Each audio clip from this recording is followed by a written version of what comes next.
In this video, I'm going to show you how to download any YouTube thumbnail using a thumbnail grabber completely free of charge. So I have this video of Ali Abdal. I want to download the thumbnail. So all I need is I can just come over here, I'd click on the video and just copy the link address. This is the link to the video.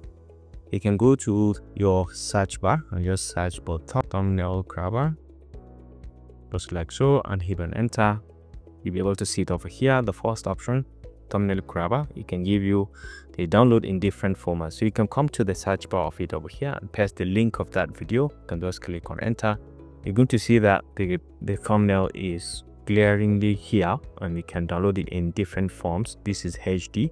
Once you click with just one click, it will download it for you. You see, you just specify you want to save it and it is now downloaded. You can just click and you have access to it. And then you can go ahead and import it maybe into Canva and customize it or do whatever you want with it. It gives you in different formats. You have the HD, you have the SD format, you have the normal thumbnail format. You can see them over here. Even the 320 by 120 and smaller sizes, you can see everything here. So depending if you want HD, just go for this.